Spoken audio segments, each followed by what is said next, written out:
Hey, ladies and gentlemen, Simon here with another episode of The God of High School, episode number 9. And well, All Out War is coming. We had the commissioners obviously being told that they were allowed to subvert their limiters. It's All Out War. We saw the church, the Nox group at the same time say that this is it. We're going for them. So I've got a feeling things are going to escalate. I've noticed that they've actually released the dub now for this show. I haven't had a chance to properly watch it through. I saw some small snippets of some of the character voices, and it seems like they've done a decent job. It's hard to say right now because I didn't get to see the full episode, and it's really only going to be a matter of time to tell whether it's a good dub or a bad dub. The characters themselves, they seem to be voiced in a similar fashion. Mori has a voice actor who has that really kind of enthusiastic tone. Han has someone who's got a bit more of a reserved, deeper voice. And Mira has that kind of chirpy, cheerful female tone, which she has in the subbed version. Obviously, it's way behind, so I'm going to be sticking with the sub. But it's interesting just to go back and see how they compare, because normally I'm someone who does prefer to watch in the dub, but I will always watch in the sub, if that's the only option available. And I've been thoroughly enjoying the dub. The sub. Don't get me wrong. I think especially in shows where it is a little bit more over the top, the sub certainly can have advantages because the Japanese infliction is always more aimed towards that kind of wacky anime style of craziness. But there was other stuff that happened in the last episode. Obviously, we ended with a bit of a cliffhanger where we saw that the grandfather was still alive. Someone has captured him. His arm obviously was ripped off. Mori was sent a package with the photograph, and his grandfather is alive. But it's a question of who's got him. If it was Nox, would they want to, they seemed intent on killing him, so would they keep him alive and then send this to Mori? Is it another unknown group that we've not heard of? It's definitely not Park Mu-jin, who I came into this show thinking he's the villain, he's the bad guy, he's the organizer of the tournament, he's got an ulterior motive. When in actual fact, it seems like he is going to be one of the good guys. He's organizing the commissioners who are fighting Nox, and it's still, battle lines are yet to be drawn, and the full picture is yet to be sort of unveiled for us. But we're starting now to see a bit of the greyness cleared out, and that's all outside of the tournament. We've still got the semi-finals going on as we speak. And obviously we met the Park Pro, I think his name was. I forget the pronunciation, but he was the other Park who kind of connected with Mori on a personal level after he sort of revealed that, his grandfather knew Mori's grandfather. And they trained together, and that's why he's got the tiger cub on, his outfit. I thought it was a nice little moment just to have those two connect. They could become good friends, maybe. But we're going to jump into this next episode. Very much looking forward to it. But before we do, I want to say a big thank you to my Patreon super supporters. Of course, you can find the full reactions over on Patreon, which I'll pop in the description and in the comments. So, a big thank you to Frank Tremel, Karen Abel, Ace, Nick Walters, The 7 Deadly Sins, Damon Smallwood, Michael Y, IrishCal, Richafa, and Isabelle, Gros-Louis. So, without further ado, let's jump in and let's see what happens. Oh. So they obviously wanted his power, whatever power it is he has. Is he leaving the tournaments? Oh shit. Understandable though, obviously. Jeju. Why are they all in... They're in, like, monk cloaks or something.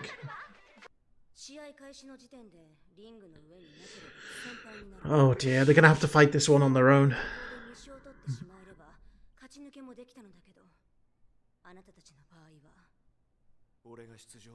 Shit, it's only Mirror.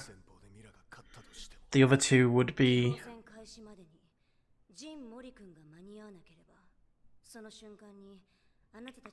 Well, shit. That's a lot of pressure on Mirror.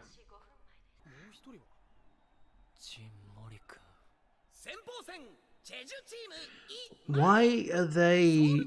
Are they part of Nox?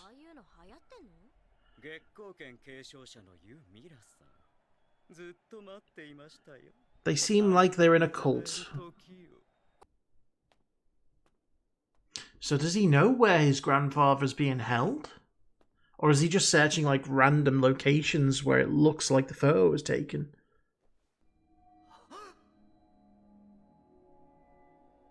No, he's there.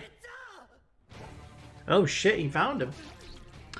Also, I like how Crunchyroll is the sponsor of the fight.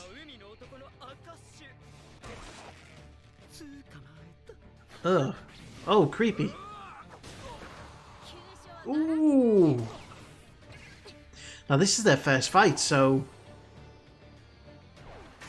He's got a golden sword.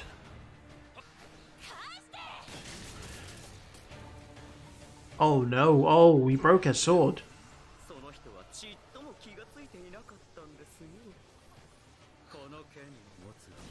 Oh shit, that's now a steel sword.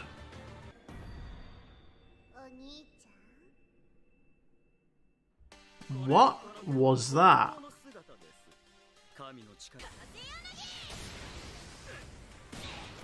Nice, go Mirror.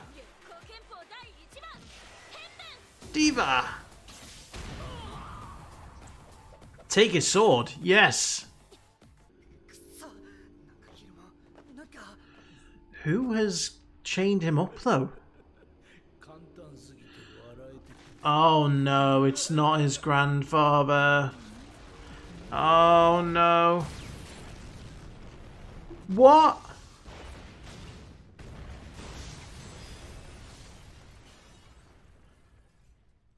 Was that the guy? What?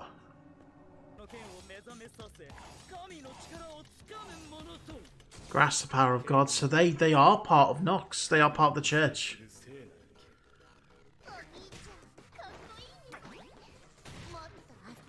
Oh no, let's not play. Let's not play.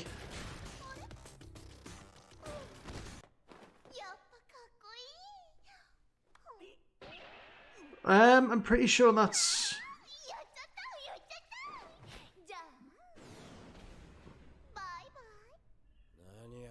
Yeah, what? What is wrong with it? What?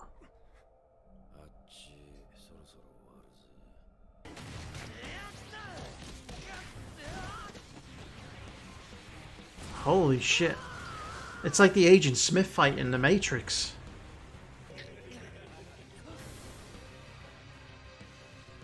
Oh shit.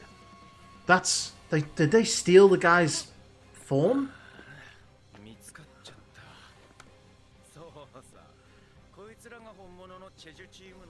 They're doppelgangers.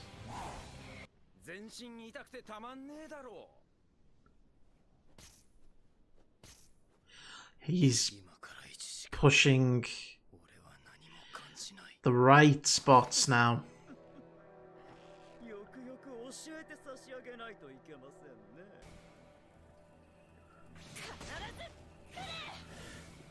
I don't think it will be there.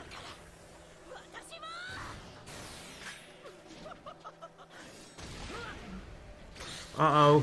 Uh-oh. Uh-oh. I don't like that.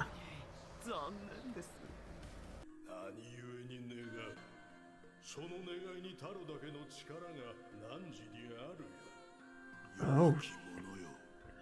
Oh, shit. She's sinking. Strongest of all?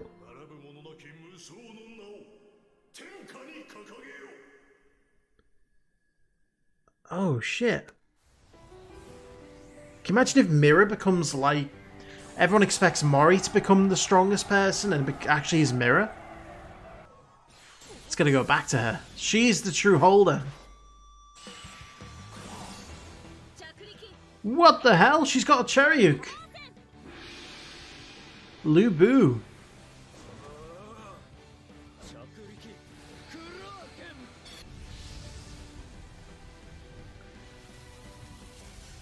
He is down and out. Good job, Mira. And she got a sword. Well, she got her sword back, I should say. Is that Mori?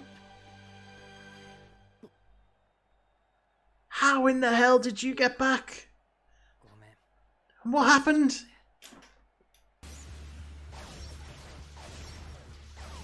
Oh, whoa.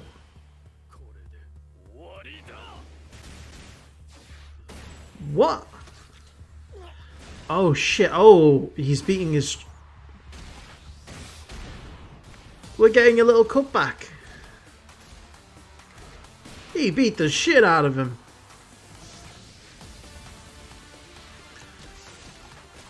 Oh, split screen.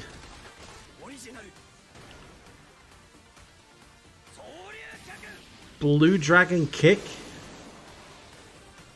This is his own thing. Oh, there's two of them. He's got another one.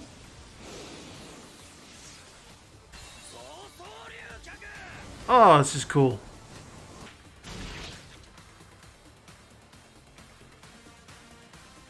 I like it.